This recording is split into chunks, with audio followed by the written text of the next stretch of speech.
Let me ask you a very specific question about Yes, which is, this is literally born on September 10th, going into September 11th. Yeah. So yes, there's all of those assumptions are absolutely correct, except for a massive black swan event that at the moment, I think we can all agree, we didn't know what was going to happen in the world. How worried were you in that moment of, especially having convinced your partners at Goldman Sachs to backstop this thing? Like, was there a moment where you thought, well, this has been fun, but this isn't going to work now? I'll tell you about that. That's interesting. You know, Dick Parsons was the first to sign up with us.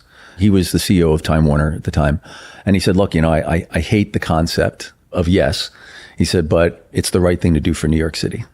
Wow. And and that's the reason he jumped in. And it was hugely important that he did that. I've got to give credit to Leo Hendry too. Leo was our CEO and had a great relationship with all the cable guys and Dick. And then I didn't have that oops moment that you talk about, because once Dick came in, then everyone started to follow. How soon did that happen?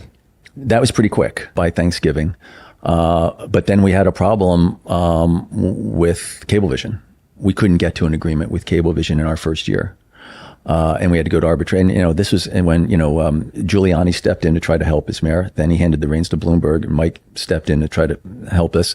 Spitzer was Attorney General at the time. He jumped in to try to help us, really just try to bridge the gap.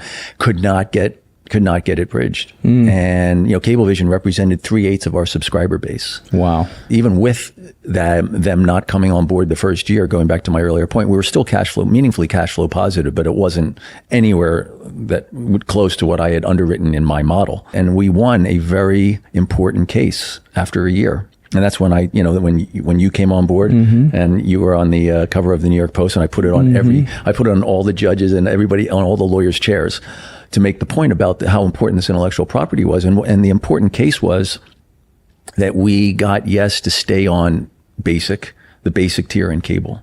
And one of our non-legalistic arguments was that a low-income subscriber in the Bronx living next to Yankee Stadium should be able to see all their Yankee games without having to necessarily buy a ticket that may be too much for them, but they should be able to get it from, there is a public-private partnership between the cable industry and the community.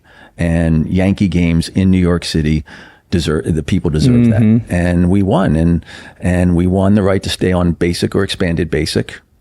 This was a national thing because, McCain and others in Congress were starting to push back on ESPN. And even back then, this is 20 something years ago, people were talking about tiering sports, a la carte.